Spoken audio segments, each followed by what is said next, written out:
ta shafinmu na sashen Hausa na BBC kai tsaye daga nan jihar Kano, ni Khalifa Shehu Dokaji nake na daidai nan unguwar Kawaji wajen makarantar Nobel Kids Comprehensive College, wadda take makaranta ce wacce malamin nan da ake zargi da hannu a kisan Hanifa Abubakar, wacce ita ce makarantarsa ta biyu da yake da ita, wacce take nan unguwar Kawaji Dakata. Kamar yadda kuke gani a cikin daren jiya, rahotanni suka fito cewa wasu matasa da ba a san ko suwaye ba, kamar da rundunar 'yan sanda ta jihar Kano ta faɗa cewa sun an sa wannan makaranta tasa wuta, wacce kuma bayan an saka mata gota, amma babu wanda ya samu rauni ko wanda ya rasu, kuma sannan babu wanda aka iya kamawa.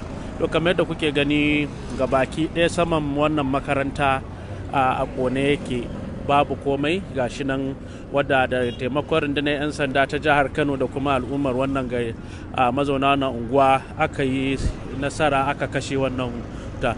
Kamar yadda na ƙasar, amma da alamu babu kusan abin da ya same shi, sai dai kawai 'yan gilasai da aka fasa, wadda kuma a rufe take da kwaɗo, babu damar wani ya shiga cikinta, wanda kuma tun dama ranar da aka ce an yi kaman, jama'a suka yi ta nuna damuwarsu da ɓacin ransu kan yadda suke ganin cewa ya kamata a ce an ɗauki mataki a kai, sai dai rundunar 'yan sandan dai ita ce ta yi ƙoƙari ta hana mutane shiga, wadda kuma kamar kuke gani ga su nan, don matasan ana zargin waɗanda suke fushi ne ko da gangane da abin da ya sami ita Hanifa.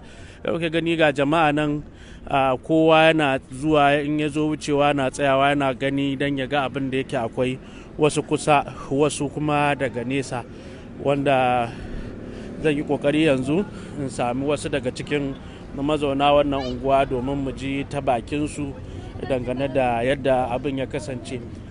Wasu daga cikinsu dai daga bayanai da na tattara na cewa lamarin ya faru ne a tsakar daren jiya, wacce kuma suna cewa an dan samu kwai bambancin lokacin da lamarin ya faru. To ga wani ban Allah, malam zan son jiya sunanka? Sunana Kamal Ishaq Musa. To kamar ya aka wani abu ya faru? To wannan abu dai cikin dare, idan kamar karfe 1 zuwa 2 dare, aka samu wasu da ba san ko suwaye ba suka zo suka kone gurin nan.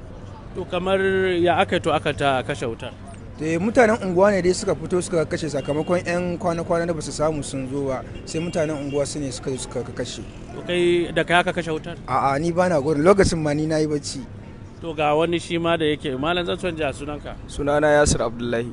To kai malam Yasir, ya yanayin kana da masani abin da ya faru? Kamar dai karfe 1:30 zuwa karfe 2, wasu wanda ba a sani ba suka zo suka cinna wannan makaranta mai suna Nobel Kids wuta. Sannan kuma aka yi kokarin kiran 'yan kwana-kwana ba su samu dama sun zo ba, sai mutanen unguwa ne suka zo suka taimaka, suka kokarta suka kashe wuta. To sanda da aka ce akwai waɗanda suka yi yunkurin za su yi 'yan sanda da akwai su a nan wajen, shin janye su aka yi tashi suka yi jiya ba su zauna ba ne koya? Gaskiya saboda sun dan kwana biyu a gurin ne, kuma sun dan gaji, shi yasa aka samu matsala ma ranar jiyan kenan suka ja baya daga gurin, ko suka tafi wani gurin ne ko patrol ne, tun da cikin dare ne. To su kuma dama matasan nan waɗanda ba sani ba, su dama burin su dama kawai su kone makarantar, su suke su dan samu dama shi yasa. To ga wani shi ma, malam zan son ja sunanka? Sunana Aminu Muhammad Jaji. To kai da kai aka kashe gobarar? A gaskiya ba da ni aka kashe ba, amma dai gaskiya cikin dare aka kashe wutan nan wurin karfe 1 zuwa karfe 2, saboda don mun ji dai motsin mutane dai, amma gaskiya mu dai ba mu samu dama fitowa ba. Tsoro kake ji ko me? To ba wani zai tsoro, tune dai lokacin aka san dai kowa yayi bacci, wani karfe 1 ko karfe 2 ka ba da ma mutum ne ya fito. To sai dai kamar lokacin da na je waccan ɗaya makarantar tasa tana nan, babu wani abu da ya same ta, komai yana tafiya noman, wadda kuma ga wani ban Allah shi ma da na ganshi. Malam zan so in ji a sunanka? Sunana Ahmad Umar. To malam, ya me zaka wani ƙarin bayani zaka mana? To ƙarin bayanin da zan yi, kamar yadda kake gani wannan wuri, bisa ga abin da ya gabata tun bayan faruwar shi wannan al'amari, mutane sun yi ta kokarin kai wannan waje farmaki tun rana ta farko ranar alhamis kenan 20 ga wata na wannan janairu suna kokarin kona wannan wuri kuma iya bakin kokari jami'an tsaro sun yi da aka zo aka turke su don kar wannan lamari ya faru. Kai da abin da ya faru jiya kana nan? Bana nan gaskiya. To kamar da kai dai aka kashe wutar kenan? Babu ni ma aka kashe wutar, kawai dai abin ya faru tsakar dare ne kuma da garin Allah ya waye aka zo aka ga yanayin abin yadda ya faru. An da yi kwalala, jami'an tsaro da 'yan kwana-kwana sun zo sun kawo an kashe wuta, amma iya saman makarantar ne ya kone, kasa da bencina da kayayyakin karatu na ɗalibai da sauransu duka yana da lafiya kalau. Iya sama ne kawai ya samu matsala. To ga wani malamin shi ma da na gan shi ma ya zo kallo. Malam zan canja sunanka? Sunana Bashir Ahmad. To kai mazaunin wannan unguwa ne? Mazaunin nan unguwan ne. To ya kuka yi ko kashe wutar nan? To magana ta Allah ni dai bana na aka kashe wutar. Yadda kowa izo waye gari iganta ni ma haka na zo na waye gari na ganta. Sai dai bamu ji daɗin abin da wani al'amarin da ya faru ba. Me yasa? Sabida ba kyauta ba, kuma sabida mamallakin gidan nan ba shine mamallakin makaranta ba. Mamallakin makaranta daban, mamallakin gida daban. Sabida kuma abin da ya faru sai dai addu'ar Allah ya saka musu da alkhairi. Ko ta zalunci an zalunce su.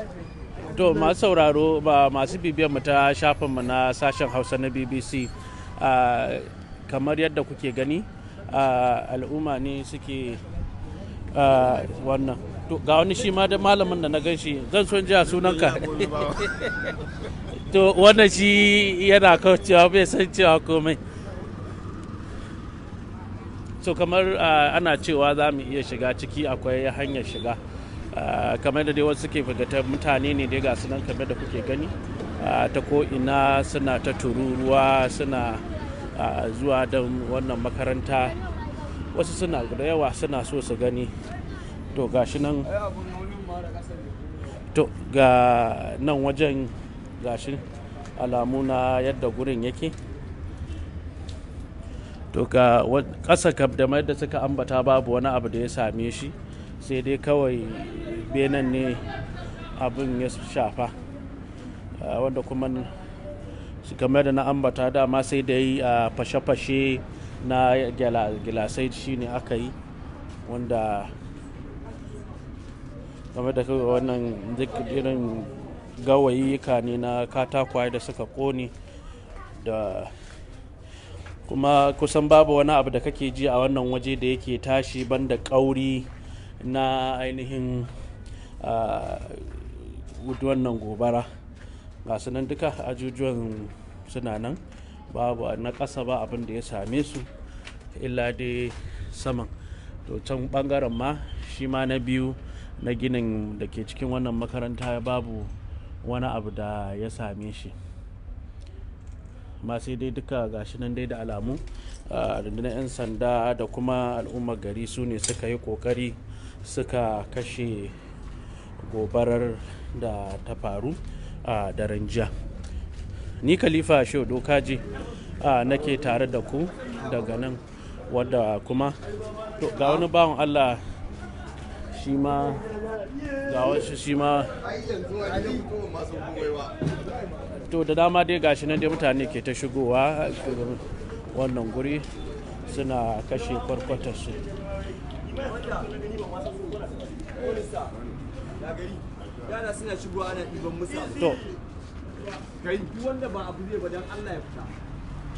To wannan da alama jami'an bijilanti ne. To malam zan so in ji a sunanka. To yana ya kaucewa 'yan jarida. To masu sauraro haka dai a masu bibiyan mu ta shafinmu na sada zumunta na Facebook na BBC Hausa. Wannan makaranta ita ce makaranta ta biyu baya ga ɗaya makarantar da take mallakin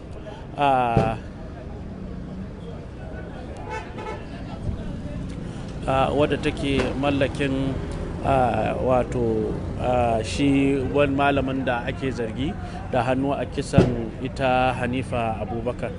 To masu duka nan za mu sallama da ku. Ni Khalifa Shehu a madadin Abdulbaki Aliyu Jari da kuma editan mu na sashen Hausa na BBC Ali Tanko, ni Khalifa Shehu Dokaji daga nan Kano nake cewa mu wuni lafiya.